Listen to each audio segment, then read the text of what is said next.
welcome back to more Keep Smiling Adventures, and you're obviously here because I am going to show you how I'm going to set up the scooter for going scooting across the entire length of the UK. It's set now. I'm going to be going from John O'Groats to Land's End. I'll be setting off on the scooter. I believe it'll be the 2nd, it'll either be the 1st of October or the 2nd, most likely the 2nd because I'll be still travelling up on the 1st. So the day that I first push this scooter towards Land's End should be sometime early morning at John O'Groats on the 2nd of October. But in this video, I thought I'd go through everything I'm going to carry, how I'm going to carry it, what I'm carrying, all that fun stuff. If you want to know a bit more about the scooter, go check the previous video where it says all the specs and stuff. I'm not going to go too much of the specs because I've decided that I'm not going to change anything. I was considering changing the footrest up, but there's going to be a lot of pushing, and the lower to the ground it is going to be a bit easier for that. Obviously, I'll have to take into consideration, keep an eye out when I'm off-road, going over some of the bumpier stuff, but I think honestly I will prefer to just manage, having a slightly lower footrest and being able to push as comfortable as possible. The route is going to be about 950-ish miles. It'll probably change a little bit. If you want to follow along, the tracking system should be okay now. I think I've sorted something that should work. If you want to actually follow along and also see the route that I'm going to be taking, head to keepsmilingadventures.com, follow the little follow me link. That'll be the route, and that'll be where you'll be able to see where I currently am. And if you want to come out and meet me, ride along with me, whether you're on a scooter, a bike, whatever, come and say hi, then that's where you'll be able to find me. The tracking system won't be on 100% of the time. I'll turn it off at night. It'll just be pretty much when I'm moving. So yeah, if you want to come see me, that'd be really cool. Right, let's get into unpacking the scooter, should we say. So luckily for me, unlike the BMX, the scooter has a bit more options for mounting stuff to the scooter. The BMX obviously small, doesn't have any places for bottle holders, could barely fit. You could probably just about fit a frame bag in there, but it would be pretty useless. Couldn't even fit the tent on the front of the bike, so I literally had to carry everything in this bag. Now I still have to carry this bag. I'm sure if I had a bit more time, I might be able to conjure up some rear rack along the rear of the scooter, but I don't really have much time because I've got about a week until I'm heading off. So this is how I'm going to set it up. I'll start with the frame of the scooter, because the scooter actually has 2 bottle holder mounts. Has one up on the top, which you can see I have the fabric cageless bottle, and that's the only bottle I'm actually going to take. And at the bottom it's another fabric cageless bottle, but it's not for drinking, it's for tools and stuff. And at the bottom it will be where I'll keep some puncture repair kits, spares and repairs sort of stuff, some brake pads, Allen keys, that sort of stuff. And I'll probably also keep a few bits and pieces for first aid in there, because I am going to be pushing. I'm kind of expecting that I'll probably end up getting a few blisters here or there, or discomforts on my feet. So there'll be some plasters and some creams and stuff in there, just for easy access. I wanted to test it out today, just because it does look quite close to where your feet will go, and just was a bit worried that I might knock my feet on it, but actually the way your feet come in, actually it doesn't actually affect it, and it's fine. So yeah, so I have the tools and all the stuff on that bottom thing, and I'll also have just one bottle. It's 750, I'm not sure the size of this bottle on here, but I'm just going to go with one bottle, and that's because in this stem bottle bag I also have the filter. I have a water filter, so I'll be able to filter water along the ride, so I don't really feel the need to have 2 bottles. And also it's October, it's not going to be particularly hot. I'll have 2 of these stem bottles. Again, one will just be pretty much for the water filter, and it's still got loads of space in for anything else I need. And there's just one empty one on here currently. Probably just have snacks in as I'm riding. Now it's not quite as easy to do one-handed and eat while you're scooting, because you don't really have that sort of balance like you do on a bicycle. So I think most of the time I will be stopping to eat, which is why most of the food will be carried in the backpack. So on the front here, we have the Ortlieb, is it the 10 litre? It's the smaller one of the two. I think it's the 10 litre. So in here I have my Patagonia 3-layer waterproof jacket. Now obviously need quick access to that when it's raining, so I can just grab that. Also in here I am going to actually be taking the tent this time. Last time I had to carry everything on my back, so I had to go as super light as possible, so it was the bivvy and a lightweight sleeping bag. But luckily for me I can carry a bit more on here, so I'm going to be going with the Alp Kit Tarpster 1, which you've seen in many of my bikepacking videos. I might add a tarp to this setup just because I'm not sure on what the weather's going to be like at the moment. It's still a little bit too far out to be able to predict, at least for the start of the trip. So if it looks like it's going to be an extremely wet one, then I'll add a tarp to this, and it fits in this bar roll bag as well. Also the carbon pole for the tent, which just sits on the outside of this bar roll bag. For mapping, I'm just going to use my Garmin 830. Unfortunately I don't have the dynamo, so I'm going to have to keep that charged with power banks. So that's pretty much what I'm going to carry on the bike. There is a couple things missing, you might notice, and that will be lights. I'm just going to have to use some attachable front lights, torch lights, you know, the standard bike lights you get. I can't use my dynamo lights, so I'm not going to have lights running all the time. Now, the hard part about lighting on a scooter is, one, I'm not really sure of the legality of lighting on a scooter, because it doesn't fall into the category of a bicycle, which you have to have 2 lights attached to the bike, front and rear, one white at the front and one red at the rear, but it has to actually be attached to the bike legally. Obviously whether somebody stops you or not, it doesn't really matter, but like that's the legal aspect of it. So obviously I'm going to have the front light, but on the rear there isn't really a good place to mount a rear light. Now I probably will just mount one on the chain stay, should we call it? A foot stay, I don't know what you would actually call it on a scooter. And then I'm also going to have one attached to the backpack. However, I don't really plan to ride too much at night, but the days are getting shorter, and just to be on the safe side, I'm most likely going to end up having a night or two when I can't find somewhere to camp and I've got to go a little bit longer. So yeah, it'll just be some battery powered front lights, which I didn't put on when I came out this morning. So I think it'll be a moon front light, and I'm not sure on the rear at the moment because I've got to get one that attaches to the bag. Now I guess we have to go into the bag. Now unfortunately I do have to carry some things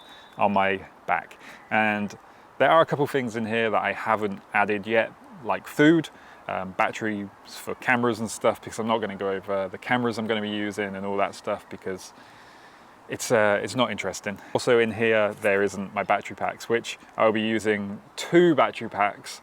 One will be pretty much for the camera batteries and one will be for like the Garmin and lights and stuff. So I've got 2. One is a 20,000 milliamp one. They're both the same make. It's like INEU, something like that, and one's a 10,000 one. So they'll both be in here. They're fairly lightish, but I mean they're going to add a bit of weight, but needs must, unfortunately. So the bag itself, I can't remember the exact name of it. It's a Patagonia one. It's a really lightweight bag in itself, so it's a really comfortable one, and it's the one I used when I was BMXing. It's a really good color as well for visibility when you do have to be on the roads and stuff.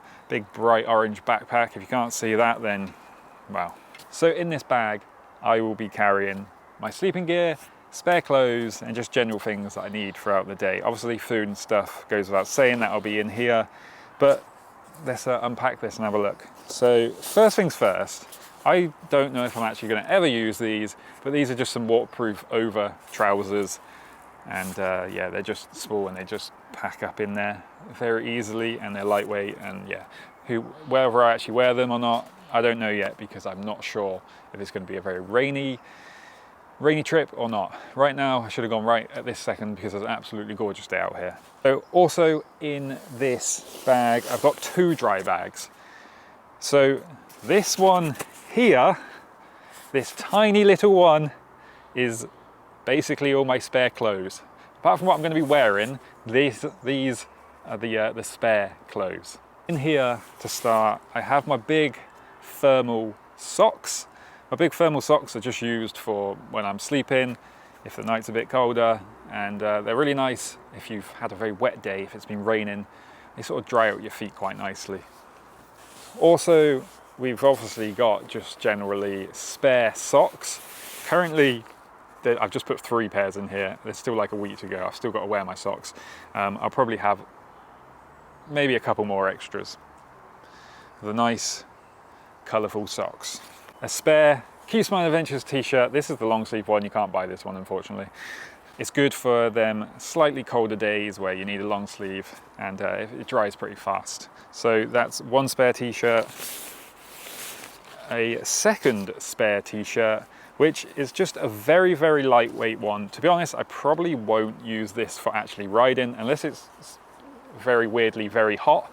I can't see myself using this. This is more for sleeping in, and when I get to the end I can not be wearing the stuff I've scooted across the country in when I need to get home. So that's just a very lightweight, packable mountain warehouse base layer. I think they're really classed as. Then the only other thing I have in here is some mountain bike trousers. These are from, I don't know how you pronounce it. It's like Fon or something. I'm not even sure. They're kind of water resistant, kind of fastish drying, and they'll be, again, for a spare set of trousers, which I always try and avoid wearing my spare clothes until I actually really have to wear them, if it gets to the point where the clothes I'm scooting in is terrible. So also, I've got a buff, just a little cheap buff, no idea what the brand is for this, had this year's, just for them colder nights and cold mornings. That's all the spare clothing I'm going to take. Also in here I will have this dry bag, which again, quite small. This has got this stuff I'll need when I'm in the tent, the sleeping gear. So this has got a sleeping bag, and I'm going to take a bit of luxury and take my down jacket out for the first time in what feels like a long time. Here I have my down jacket. It's a Fern for Jern, who I don't really know. Nice down jacket. Now this might still change. I might not take this because right now it's like really warm. However, as it gets a bit closer to the day I set out, I'll make that decision depending on what the temperatures are starting to do, especially at night, especially in Scotland. I think I'll probably take it because it doesn't really weigh anything. But obviously the less weight I can have on my back, the better. You'll probably never see this apart from when I'm in the tent. So the only other thing in this dry bag is, of course, the sleeping bag. Now, the sleeping bag I'm going to take on this trip it does differ from when I did the BMX trip, because the BMX trip, again, like I had to carry everything on my back, and the days were getting a bit longer, it was starting to get a bit warmer, and the weather wasn't too cold or too bad. So I actually took my very lightweight green sleeping bag, summer bag, and I've been using that all summer since then. But I think because, you know, I don't know how long this trip's going to take. I don't know how cold the nights are going to get. I'm going to take my my slightly warmer sleeping bag. This is the Alp Kit Pipe Dream. Is it the 400 or the 600? This is the sleeping bag that I use pretty much for like 10 months of the year, and the 2 months of the year where it's slightly warmer, I will use the green one. But yeah, this one, I'm pretty comfortable in this below freezing, especially with a down jacket. I don't think it's rated for that, but I'm a warm sleeper. There's loads and loads of extra space in the main compartment, and that's going to be very useful, especially for the first, I don't know how many days it's going to take, but I don't come across a shop for about 100 miles. So I've got to essentially scoot for 100 miles, completely self-supported. I don't think it'll be too bad. It does mean I have to be able to carry enough food and stuff in there to keep going. And I don't really know how hard this pushing for 100 miles is going to be. So the only other things I've got in the front pocket are, I'm going to take some gloves. Hopefully it won't get too cold that I need gloves to ride in. These are, well, they're called Cool Job. Basically what they are is waterproof thermal gloves. Now these are used, people that work in like freezers and trucks and stuff, when they've got to go in and out and get like things like freezers and stuff. And yeah, they're not like, I don't think they're the warmest gloves, but they are fully waterproof. You can stick your hand in a river or whatever and you won't actually get wet hands. And because they are waterproof, they dry really quickly, which is what I find with a lot of gloves, whether they're ski gloves or just normal gloves, they're useless as soon as it starts raining. And often when it's cold enough to be wearing gloves in the UK, it's probably wet. So yeah, these are just some, once you get off Amazon, they're about 5-6 quid. And yeah, they're pretty good. And the only other things I've got in this bag are a couple of inner tubes. They don't really fit in the little tool bottle. To be honest, they might end up on the stem bottle holder. So that is literally all I have in this bag and all I have for this trip. So that's everything I'm gonna carry and everything I'll be using along the trip. Again, like I say, it's still about a week away, a little bit more than a week away before I head out. So a couple of the things might change. Again, I might add a tarp if it's looking like it's gonna be a very wet trip, or I might remove the down jacket if it's looking like October might be a bit warmer. I doubt it, but who knows. But yeah, that's everything I'm gonna carry, everything I'm gonna need, apart from obviously the stuff I'm gonna wear. Now last time, a couple of you noticed I went in jeans. I think jeans are very comfortable, and I wanted like the casual feel of riding a BMX. Now, whether I wear jeans this trip remains to be seen, because last trip I did know that it was gonna be, at least for the first 2 weeks, it was pretty much guaranteed to be mostly dry, maybe a few little showers and stuff there. Jeans are terrible when it comes to rain. That's like got to be said, but I don't really mind riding in them. So I might wear jeans along on this trip. If not, it will just be another pair of mountain bike trousers, something that's quick drying. We'll see when it gets a bit closer. The t-shirt, I'll either be wearing this t-shirt, the Keep Smiling Adventures cool logo t-shirt, which you can now buy if you really want to, or the longer sleeve version, depending on the temperature. Like I say, if you want to follow along and see where I will be along the route, if you want to come out, then make sure you head over to keepsmileadventures.com, click the little follow me tab at the top, and you'll be able to see the route that I'm taking, and hopefully, if it all works as it should, you'll get to see a little dot of roughly where I am at any given time. Also, I will try and update along the route with some short videos on more Keep Smiling Adventures, and also on Instagram, Keep Smiling Adventures. So yeah, I'll hopefully see you out there. Fingers crossed this trip goes well. This scooter is a lot of fun to ride. It feels kind of like you're riding a bike for the first time. It's that free feeling. It's just fun. So yeah, hopefully this trip goes well, and I'm really looking forward to it. Really excited to just get started. I've got that long dreaded journey to John O'Groats, but I just can't wait to see that sign and get started, and my first little push off towards Land's End.